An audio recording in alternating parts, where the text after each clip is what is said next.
Ok, je sais où je vois aussi. Le sergent Raphaël Noguera est pompier professionnel depuis 7 ans à la caserne de Marguerite dans le Gard. Ce soir, il prend son service pour une garde de 12 heures. À peine arrivé, le voilà, lui et son équipe, sollicités pour une intervention. Direction Les Denons pour porter secours à un enfant tout juste âgé de 2 ans et demi et présentant des troubles respiratoires. Une intervention apparemment anodine, mais qui au final s'avérera plus délicate que prévu. S'ensuit une série de questions de la part de Raphaël. Il apprendra que la jeune victime a reçu 3 insufflations bouchonnées pendant un bref arrêt cardiaque dû à une chute de sa hauteur. On met dans l'ambulance ? Sans plus attendre, le père le transporte vers l'ambulance pour qu'il y reçoive les premiers soins. L'enfant est plus rassuré si c'est son papa. Nous, on est des étrangers. En plus, on arrive avec une tenue pompier, donc ça peut faire peur à l'enfant. Hein, ou ça peut un peu l'inquiéter. Donc il le prend dans les bras, il l'installe lui-même sur le brancard. Et ensuite, je commence à lui poser certaines questions. Comment ça s'est passé, si la PCI a duré quelques instants ou pas, combien de minutes. J'essaie de prendre le pouls. Attends, moi, c'est un petit l'air passe plus. Ouais, je peux dessus. Et là, c'est là, c'est Avec le temps et l'expérience, Raphaël a appris à renforcer son caractère face aux accidents. Mais lorsqu'il s'agit d'enfants, l'inquiétude se manifeste. Toi, tu pars sur une intervention, tu sais que c'est un enfant de 2 ans, mais tu ne sais pas vraiment ce qu'il en est. Et bon, tu es toujours inquiet, tu te mets un peu à la place des parents et voilà, tu ressens des sentiments voilà, qui te prennent, quoi. C'est les interventions qui sont dures. Dure parce qu'avec la douleur, l'enfant ne s'exprime pas correctement et la fibre paternelle refait surface. C'est toujours délicat parce qu'un enfant, il ne va pas exprimer sa douleur ou il ne va pas te dire ce qu'il a, il va exprimer son mal-être que par des pleurs. Donc c'est difficile et puis on apprend toujours parce que bon, un enfant de 2 ans, on est tous papa ou voilà, donc c'est quelque chose qui, voilà, on n'est pas tranquille, quoi. Il n'avait pas de fièvre, c'est ainsi, rien. Le sergent Noguera devra donc s'en tenir aux explications du père. L'enfant qui reprend ses esprits s'énerve et l'équipe remarque un problème à l'œil gauche. Il réagit mal au test de réflexe. Pour tenter de calmer le jeune patient, le sapeur première classe, Jérémy Lombardo, improvise un ballon de fortune. Et ça marche. L'enfant, avec beaucoup de difficultés, ne restera pas insensible à cette attention. Tiens, prends-le avec tes 2 mains. Prends-le avec tes 2 mains. C'est un ballon. Prends-le avec tes 2 mains là. Là. Prends le ballon. Tiens. Prends le ballon. Voilà, c'est bon. C'est bon. Allez. Tu as donné un ballon. Et tout. Hein ? Le chef d'agré s'empressera alors d'appeler un médecin du SDIS. Dès l'arrivée de celui-ci, il recevra un rapport détaillé de la situation. Il va regarder déjà au niveau neurologique s'il n'y a pas de soucis, au niveau cardiaque, au niveau respiratoire, s'il n'a pas de lésion au niveau du corps. Et moi je lui explique que cet œil justement se ferme de lui-même. Bon, après l'examen du médecin, ça n'a pas l'air trop grave. Pour évaluer la réactivité du petit, le docteur Jacques Simonati lui posera une question toute bête, mais efficace. Dis-moi, où est maman? Montre-moi. Où est maman? Montre-moi avec la main. Où est maman? Ah oui. Ah oui. Où est maman? La situation s'envenime face à une évidente inactivité du blessé et l'atmosphère s'alourdit. Il faut l'amener d'urgence à l'hôpital qui sera prévenu de l'arrivée de l'ambulance et surtout du diagnostic. Un traumatisme crânien avec un impact frontal gauche. Parvenir aux urgences le plus rapidement possible relève d'une bonne maîtrise du véhicule. Conduite souple et adaptée à la route, contourner les embouteillages aux heures de pointe, un véritable parcours du combattant. Sur un cas plus ou moins grave, le type de conduite qu'on aura peut aggraver ou aider à améliorer l'état de la victime. Donc là, notamment l'enfant de 2 ans qui a eu un certain problème qui a été vu par un médecin, bon, de préférence, je préfère rouler de façon souple parce que déjà les routes de notre côté de la région ne sont pas très propres et puis il faut préserver un maximum notre victime. Un réseau routier détérioré et malgré l'urgence de la situation, une autoroute payante avec en prime la même attente au péage que les autres automobilistes aux heures d'affluence. À mi-parcours, le médecin veut s'assurer de l'état du patient.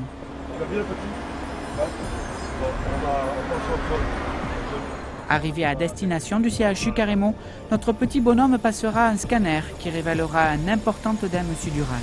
C'est des choses que l'on va voir en clinique, sous scanner, sous radio.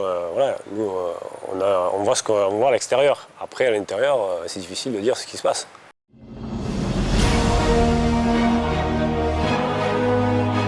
CIS Marguerite de VSAV Centre de Marguerite appelle.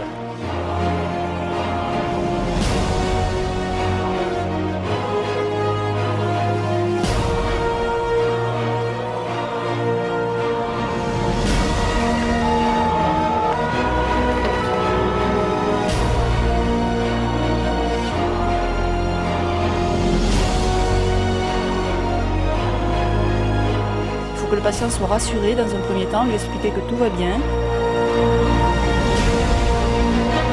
L'esprit d'équipe, et c'est ça qui me passionne le plus.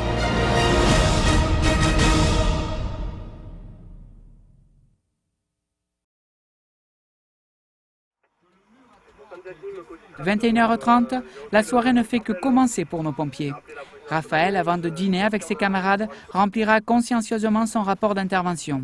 Chaque compte rendu est soigneusement archivé. Les traces écrites qui peuvent servir à la demande des assurances ou pour un litige entre particuliers et intervenants. Date, heure de départ, d'arrivée, durée de l'intervention, tout y est minutieusement mentionné.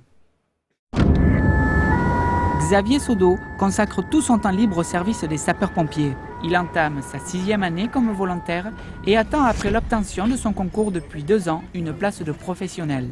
Avec ses collègues Raphaël et Joalita, il se rendent sur la voie publique à la rencontre d'une personne présentée comme inconsciente. Au premier regard posé sur la victime, Xavier craint le pire. Si à nausée et aucun pouls, le caporal entame le massage cardiaque. Oxygène, défibrillateur, le combat pour récupérer la personne s'engage et des renforts seront demandés. CIS Marguerite de VSAV Centre de Marguerite appelle. Police 30 VSAV Centre de Marguerite, intervention à l'intersection de l'impasse des rue des Ténous. Je confirme donc la demande d'assistance médicale. Centre de Marguerite, police 30, bien reçu. L'assistance médicale ne tardera pas. En vue du contexte délicat, le docteur Natacha Jacquier exécute une opération complexe, mais plus que nécessaire, l'intubation. L'intubation, ça va aider l'oxygène à passer directement dans les poumons. Donc tout ce que va faire le médecin et l'infirmier, ça va être un complément de nos gestes. Et ça va être encore plus important que nos gestes parce que nous, on va agir que sur l'extérieur. Et le médecin et l'infirmier, eux, par contre, vont agir à l'intérieur du corps, directement dans les organes. Ce que nous, on ne peut pas faire. Et là, ils vont passer après des drogues. Ils passent des drogues pour essayer de réanimer la victime. On va lui mettre aussi une ampoule de cordarone. Des substances que seuls les médecins du SDIS et non les pompiers sont habilités à détenir et à administrer. 30 minutes plus tard, le défibrillateur autorise le premier choc, car le cœur semble vouloir repartir. Mais sans succès. Un mauvais signe pressenti auparavant par l'équipe qui semble dessiner une issue fatale à l'intervention. Déjà, dès que le défibrillateur fait ses premières analyses, quand il demande de ne pas choquer, de ne pas délivrer de décharge, déjà c'est un premier signe. Nous, ça nous indique que le cœur est trop endommagé pour pouvoir espérer repartir. Malgré tout, sans relâche, les pompiers réussiront de réanimer l'individu avec 3 autres décharges. Sur ce coup, l'étincelle de vie leur échappera et la mort sera plus forte. On le pressent, mais en aucun cas on est habilité à le dire. Donc on sait qu'il n'y a plus rien à faire lorsque le médecin dit on arrête. Là on a tout essayé donc on va voir. Oui, ouais, Delta. Elle vient de me le dire donc, Delta. Delta, ce qui signifie décès. Le combat aura duré plus de 45 minutes. 45 minutes, c'est le délai qu'on se fixe quand on a des personnes qui sont décédées comme ça, dont on ne connaît pas l'origine. Donc on fait une réanimation spécialisée qui est un petit peu prolongée effectivement pour donner le maximum de chance aux drogues d'agir, à la personne de récupérer et de se laisser les moyens de faire le maximum de gestes. Dans l'intervention, pendant le moment, on ne pense plus à rien, quoi. On n'a qu'un seul objectif, c'est de masser. On connaît nos gestes, on sait ce qu'on va faire et comment ça va se passer. Et Raphaël, il était là pour lui faire passer, pour intuber pendant que moi je préparais une perfusion. Chacun son rôle. Il faut percuter, chacun sait ce qu'il a à faire. On nous demande quelque chose, il faut le faire de suite et on sait comment, voilà, on réagit de suite, quoi. À un moment donné, il faut arrêter, quoi. On peut pas on ressuscite pas des gens. C'est comme ça, quoi. Ça laisse pas anodin, on est toujours un petit peu marqué par ce genre d'événement, mais il faut savoir y faire face. C'est la vie, c'est le travail, c'est le quotidien.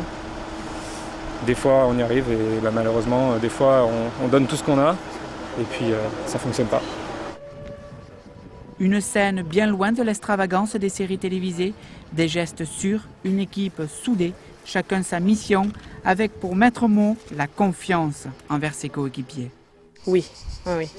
La confiance, tout le monde peut avoir des moments où on est moins performant que d'autres, ou des choses qu'on sait moins bien faire. Et la cohésion, l'esprit d'équipe fait que chacun apporte ce qu'il a, ce qu'il sait faire. Et en général, ça fonctionne très bien quand tout le monde y met de la bonne volonté.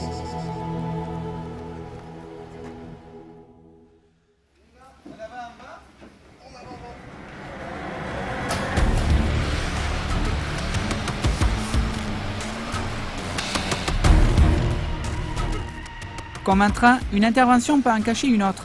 De retour à la caserne, notre jeune caporal endosse l'équipement adapté à combattre le feu. Celui qui menace par exemple un local de la SNCF où se trouvent entreposées des bouteilles d'oxygène liquide. Les flammes lèchent les murs proches de l'installation, la chaleur devient étouffante et l'explosion menace. Face à l'inexistence de passages permettant d'accéder au terrain, Xavier n'a pas d'autre alternative que d'attaquer l'incendie par le toit. On a été obligé de monter sur le toit parce qu'on nous a signalé qu'il y avait des produits dangereux à l'intérieur, donc il a fallu le stopper le plus vite possible ici, avant que les murs chauffent, que les fenêtres éclatent et que ça puisse se propager plus. Xavier sera très rapidement rejoint par Marie, l'une de ses coéquipières, elle aussi consciente des risques encourus.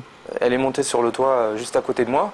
On a attaqué le feu à deux angles différents, 2 fois plus de chances de couper la progression. On pourrait croire que les pompiers foncent tête baissée dans le danger. Détrompez-vous, tous les risques sont évalués. Je descends du camion et je regarde ce qui se trouve autour de moi, j'observe, j'écoute mes collègues, tout le monde se concerte, c'est un esprit d'équipe. Je regarde par où je peux fuir, par où je peux attaquer, je monte sur le toit et je coupe le feu avant qu'il mette en danger tout le bâtiment. Les flammes circonscrites, le chef d'agré inspecte l'intérieur des bâtiments pour s'assurer qu'aucun objet ne donnera au feu l'occasion de s'embraser à nouveau. La menace écartée, retour à Marguerite en attente d'un nouveau départ. La prise de risque fait partie du quotidien des sapeurs-pompiers. Exposés à de multiples dangers, nombre d'entre eux chaque année perdent la vie dans l'exercice de leurs fonctions.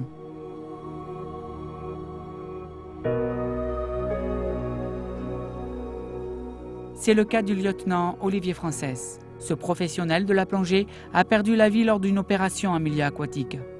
Le centre de secours de Marguerite porte son nom depuis sa création en 2004. Mais pour Xavier, cet hommage n'était pas suffisant. C'est pour cela qu'à l'entrée de la caserne, une plaque commémorative et un portrait d'Olivier s'y trouvent accrochés. Justement pour entretenir le souvenir, pour ne pas l'oublier. Tous les gens qui rentrent dans la caserne, quand ils voient sa photo sur le mur, aient une pensée pour lui et en même temps se rappellent que tous les jours, il peut se passer quelque chose. Malheureusement pour Olivier, c'est ce qui s'est passé.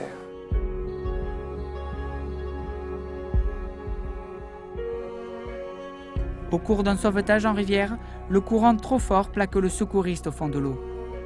Pourtant, habitué à ce genre de manœuvre, ni son expérience et celle de ses collègues à la surface n'auront suffi à le dégager à temps.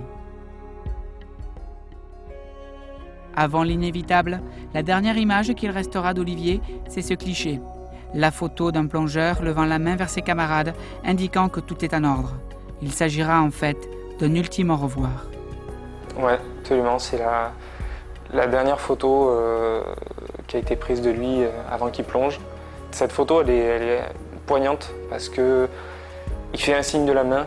D'habitude, on a l'habitude de voir les plongeurs faire un signe comme quoi c'est OK, un signe du pouce pour dire que tout va bien. Et là, voilà, bizarrement, il fait un signe de la main, comme pour dire au revoir. C'est comme ça que je l'ai ressenti. C'est comme ça que tout le monde l'a un petit peu ressenti. Voilà 10 ans que le drame s'est déroulé.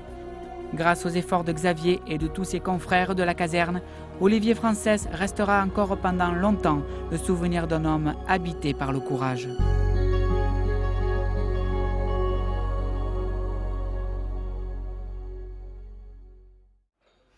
Pour évacuer de leur esprit de pénibles souvenirs, il existe chez les soldats du feu quelques échappatoires comme le sport, pratiqué très tôt le matin en été, ou bien l'arrosage. Parfois, les deux à la fois. Un petit seau sur la figure. Arrête tes conneries. Ouais, quoi. Il y en a 2 qui bossent et combien? 1, 2, 3, 4, 5 qui regardent, c'est beau ça. Ah, tu vois, regarde comme il d'un coup là. C'est l'esprit de camaraderie de la caserne. On veut faire un peu de sport, on va être tranquille ou alors prendre un peu du temps pour soi. Et puis il y en a toujours qui viennent pour faire les cons, hein, on peut le dire, on peut pas le dire, hein, c'est pas grave. C'est pas méchant, au contraire, on rigole bien, mais on fait pas de sport. À chaque nouveau départ, les familles aussi angoissent. Pas toujours facile alors de les tranquilliser. Pour l'entourage, pour la famille, il faut peser ses mots, il faut peut-être pas tout dire de but en blanc. Voilà, il faut prendre des petits chemins, détournés pour annoncer la chose ou pas tout dire, tout simplement. De toute façon, la famille est consciente de ce que tu fais. Bon, malgré cela, tu les appelles au minimum avant et après pour les rassurer. Ma femme, ce qu'elle craint, c'est recevoir l'appel qu'il ne faut pas. Et nous, tu vois, le fait d'avoir les photos dans le casier, les trucs comme ça nous rappelle qu'à un moment donné, on a une famille derrière et qu'il faut prendre des risques mesurés et peut-être de temps en temps lever le pied et éviter de faire le fou furieux, quoi. Olivier, c'est que moi, c'est que moi, j'ai pas. Les miroirs, ça va chez moi. Raphaël, Xavier, Laurent et le reste de l'équipe gardent à l'esprit la dangerosité de leur profession. L'une de leurs devises, ne jamais relâcher la tension sur le terrain et surtout se serrer les coudes pour renforcer les liens qui les unissent envers ceux qu'ils considèrent comme leur deuxième famille. Les pompiers, ouais, c'est une grande famille parce qu'avec toutes les amitiés qu'on a créées, le vécu qu'on a ensemble, c'est quelque chose qui nous lie. Mets-toi devant, mets-toi devant. Sapeurs-pompiers, c'est en toutes circonstances avoir le cœur bien accroché. Les équipiers de l'adjudant-chef Philippe Chéniaud vont devoir rassembler tous leurs efforts pour dégager Nelly, écrasée par un camion de livraison. Le bras, d'accord. Qu'importe les circonstances du déroulement de l'accident, pour eux, la priorité, c'est l'état dans lequel se trouve la victime avant de lui venir en aide. La moindre erreur de diagnostic pourrait aggraver la situation.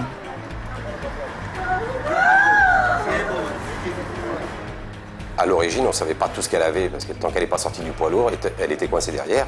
On ne savait pas s'il y avait beaucoup de fractures, est-ce que le bassin était fracturé, on ne pouvait pas tout voir. Avant l'arrivée des renforts, Hubert Husson, le conducteur de l'ambulance, joue un rôle important dans cette opération, car il est en contact permanent avec Nelly. Comble de l'ironie, il apprend que celle-ci travaille comme infirmière à domicile. Consciente alors des soins qu'on lui apporte, Hubert s'efforce de la calmer. Mes premiers mots, moi, c'était déjà de rassurer cette victime, de dire déjà, voilà, moi je m'appelle Hubert, vous vous appelez comment? Donc là, c'est Ninali, elle m'a dit, voilà, je m'appelle Ninali, je suis infirmière, tout ça. Là déjà, on crée un premier lien déjà. On se familiarise un petit peu. On se familiarise un peu avec la victime et la victime avec le secouriste, pour qu'il y ait une confiance qui s'installe un petit peu, parce qu'on va passer des minutes assez cruciales. Il faut que la victime ait confiance en moi, quoi. Elle, ce qu'elle veut, c'est sortir de ce pétrin-là, quoi. Donc, moi, mes mots, c'est que ça va aller très rapidement. Voilà, ça va être rapide. On va te sortir de là. Tu n'en as pas pour longtemps. On va t'amener, on va prendre soin de toi d'urgence et tout. Et voilà. Ça, c'est les premiers trucs. C'est ce qu'elle veut entendre. Des minutes capitales qui vont paraître une éternité pour l'accidenté. Mais par chance, Nelly communique de précieux renseignements sur son état de santé qui guideront les infirmières à lui prodiguer les soins adaptés. Entre-temps, les pompiers s'assurent de la stabilité du camion. Mais voilà, avant de le caler, ils apprennent une mauvaise nouvelle. Qui c'est le chauffeur du poids lourd? Est-ce qu'il est chargé il est chargé. Le camion était chargé à bloc, donc il y avait environ 10-11 tonnes. Donc nos appareils de levage sont assez puissants pour pouvoir l'exécuter, mais il fallait prendre des précautions pour le calage, pour éviter que le véhicule retombe sur la victime. Bien souvent, les gens sont rassurés de rien que de voir les pompiers arriver. Bon, là, elle avait une position inconfortable. Dans sa tête, la priorité, c'était sortez-moi de là, sortez-moi de là. Et les choses qu'on ne pouvait pas faire en 2 secondes, quoi. En effet, la précipitation pourrait faire vaciller le véhicule et provoquer des lésions handicapant à vie la victime. C'est alors que s'engage une véritable course contre la montre.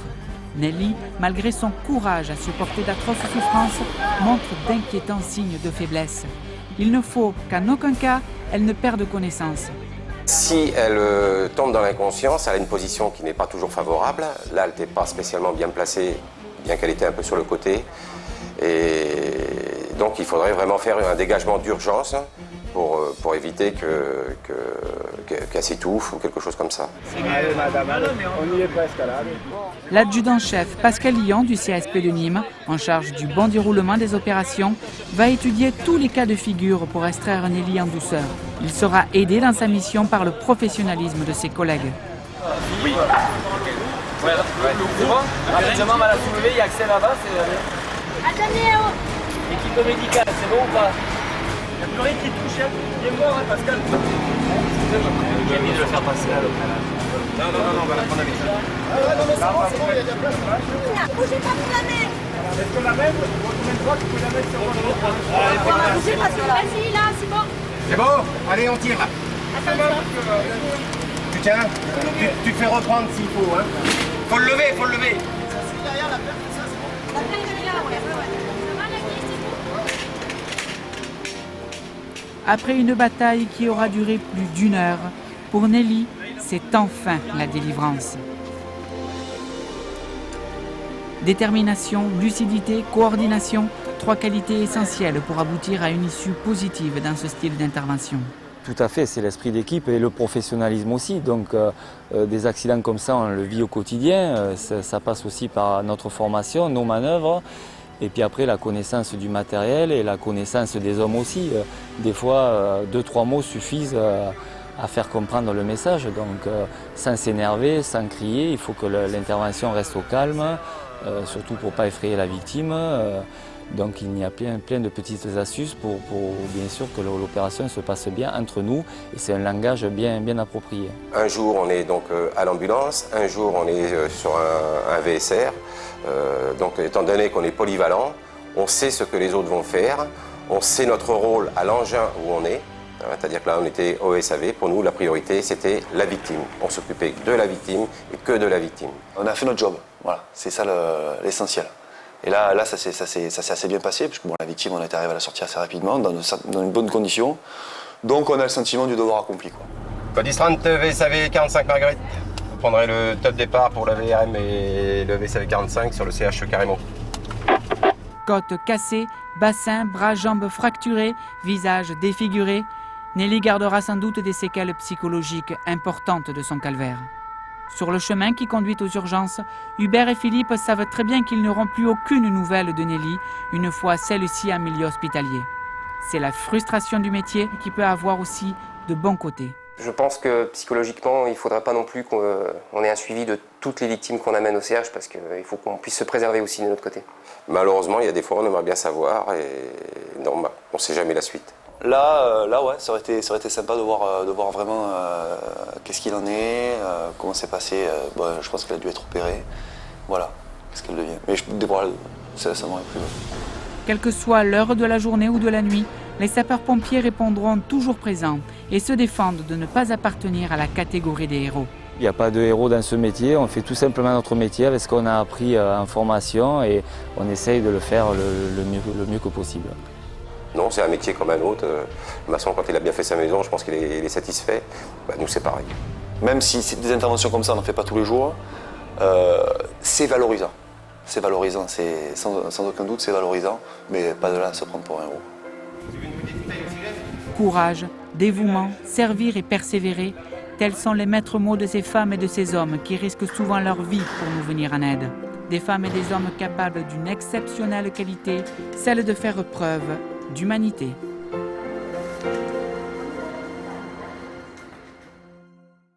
Ok, d'accord. Oui. Bon. Ne le bougez pas, monsieur, ne le bougez pas. Plein de daken dessus, hein. Allez. Okay. Dessous. Voilà. Dessus. Laissez-nous voir, si on peut. On ne serre pas, hein. Juste en bas parce que ça saigne pas. Quand un membre se sectionne ou que des gros vaisseaux sont coupés, le corps est assez bien fait. Tous les vaisseaux se rétractent à l'intérieur du corps, donc le diamètre de ces vaisseaux-là se réduit à une taille minimale, ce qui fait qu'on a très peu d'écoulement de sang. Monsieur est diabétique, ouais, je sais. Tout ça, c'est tout. Ça va, monsieur? Tu peux lâcher les choses. Vous pouvez nous dire si on vous fait mal, n'ayez pas peur, hein? J'ai chaud. Oh putain, monsieur le pauvre. Ne vous énervez pas, C'est fait maintenant. On ne peut pas revenir en arrière. Je peux revenir en arrière, je le ferai. Mais là, je peux pas. Pour vous, je peux pas.